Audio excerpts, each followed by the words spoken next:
Hi, I'm Ken Poletski with Community Real Estate Group Keller Williams here in Southeast Washington State. I'm excited because we're getting towards the end of 2023. It's been quite a year and we've seen a lot of inventory come on the market that we hadn't seen in previous years. It's been interesting, I'll say, because the interest rates have had a big influence and impact on the buyer pool that's out there. Interest rates going up to nearly 8.5%, and right now, as of December 1st, they're down around that 6.5% rate. And so that's been really kind of spurring the market along a little bit and getting buyers out there being active again.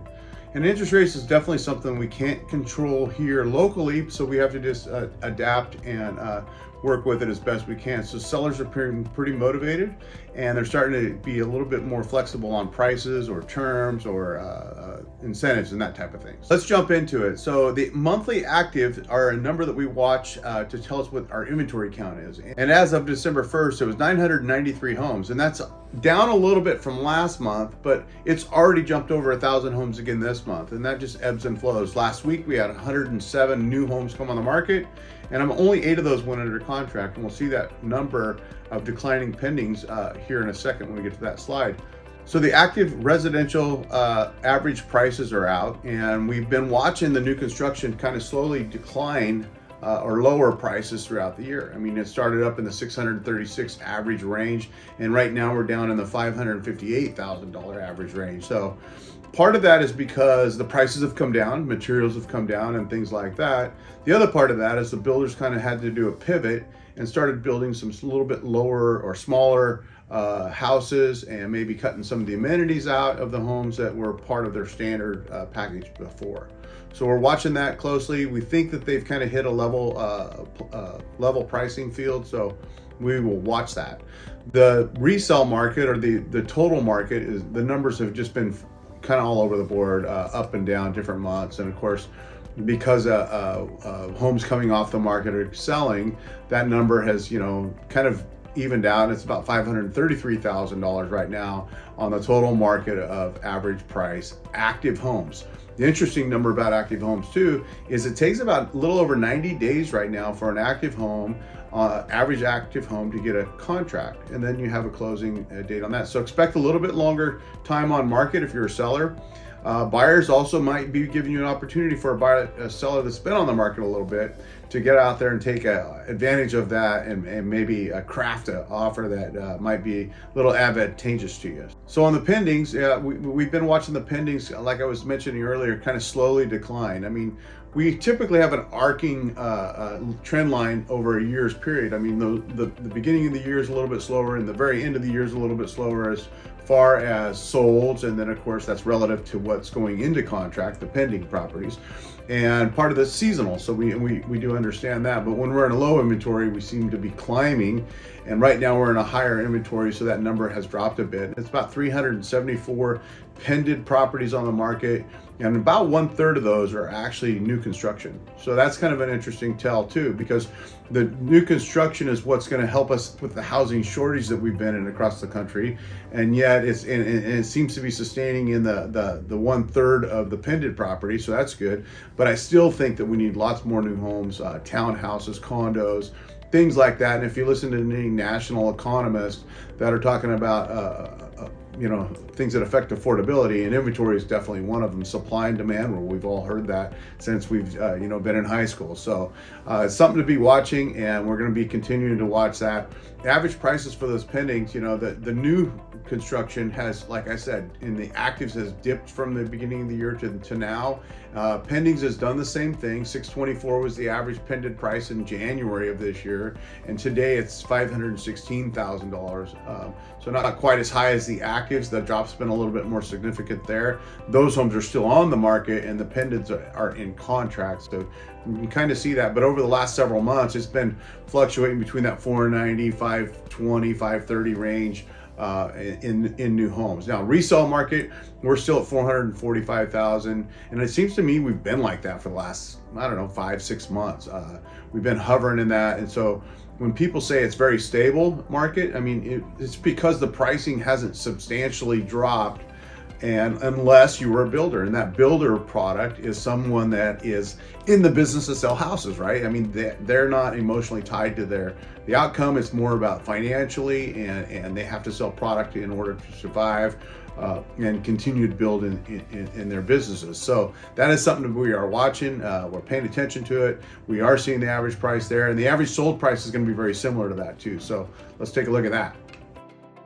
First, we'll talk about the numbers of homes sold for this month. I mean, it was 302 homes that sold and closed. Those are 302 new home buyers, or not new home buyers. Those are 302 home buyers that went in and moved into a home this month. So that's a number, but and it still seems pretty high, right? 300 houses, 300 people, but we have a pretty good population in the greater Tri-Cities, and our MLS covers a large territory.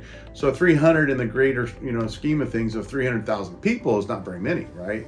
And it's down from the month before, not much, but it is down a little bit from the month before. And of course, in the summer times, we peaked out at the 386, it looks like, there in August.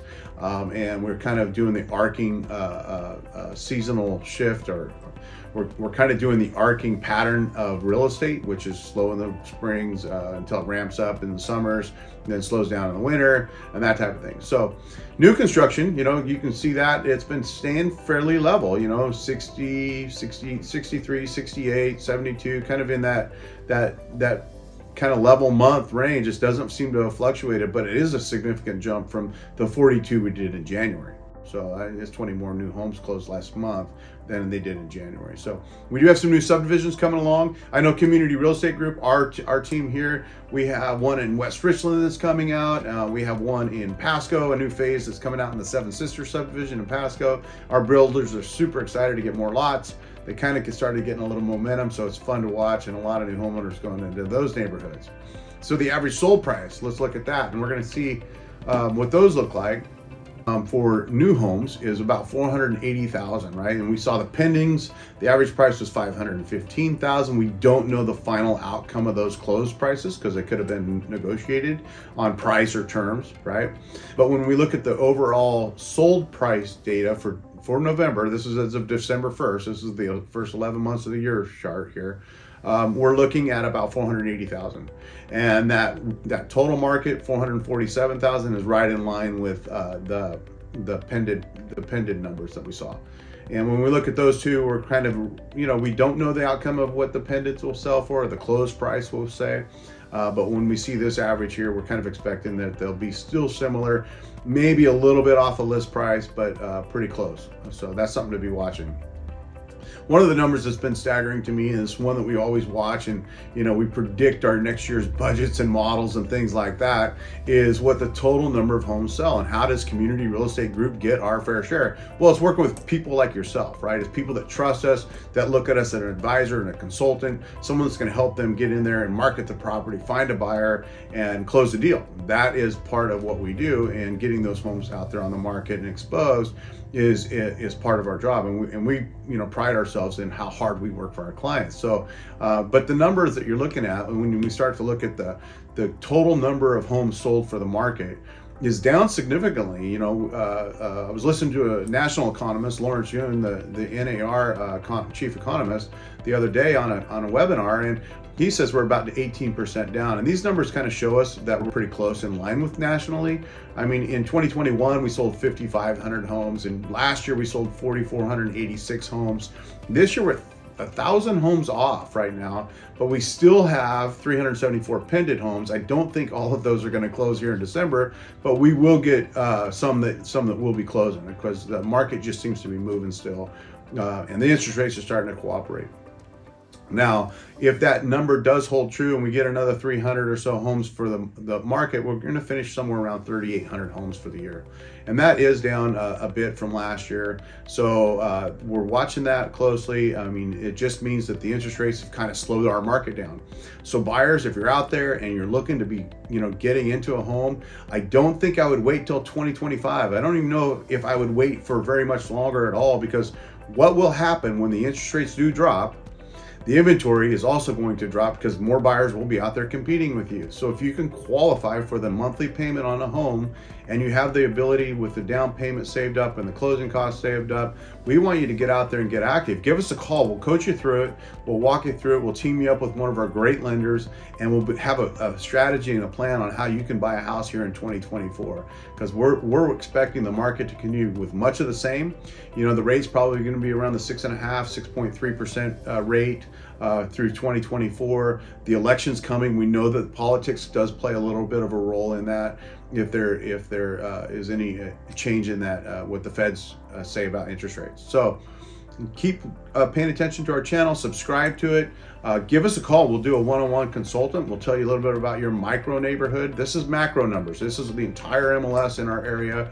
But if you want something more precise to your neighborhood or closer to your price range, that type of thing, that's all different. It all changes. The numbers kind of fluctuate that way. So I'm Ken Poletski. I'm with Community Real Estate Group. We're glad you're on our channel. We're glad you're paying attention to the market.